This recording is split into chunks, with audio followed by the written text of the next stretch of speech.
এটা আমি চ্যালেঞ্জ করে বলতে চাই, এই প্যানেল থেকে কেউ এই কথাটা বলেনি।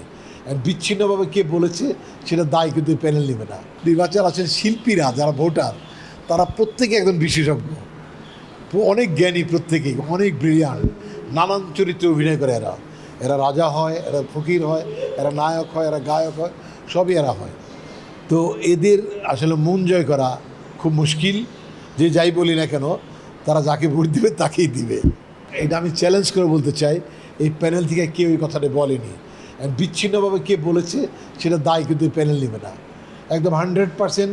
কারণ আমিও বক্তব্য রেখেছি, সেটা আপনারা শুনেছেন, রেকর্ডেড, আপনাদের রেকর্ড আছে। এই কথা কোথাও আসেনি।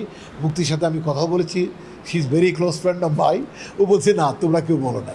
সে কেন বললো যে প্রধানমন্ত্রীর কাছে যাওয়ার সবার অধিকার আছে, কিন্তু এক দল যেতে পারবে, এক গ্রুপ যেতে পারবে, আর এক গ্রুপ যেতে পারবে না? এই কথা অধিকার সবারই আছে, এটা সত্য, অধিকার সবারই আছে, কিন্তু মানে সবাই তো আবার দেখা করতে পারে না পিএমের সাথে, এটা আবার সত্য, এটা মানতে হবে।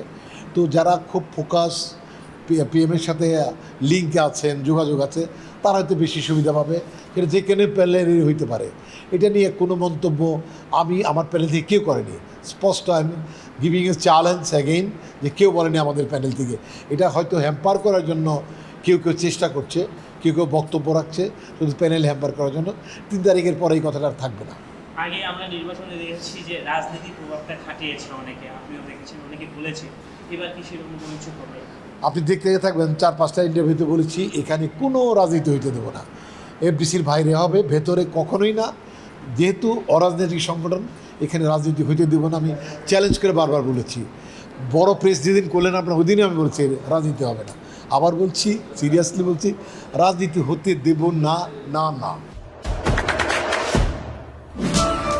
দেশে দেশে সবার সাথে দ্য নিউজ।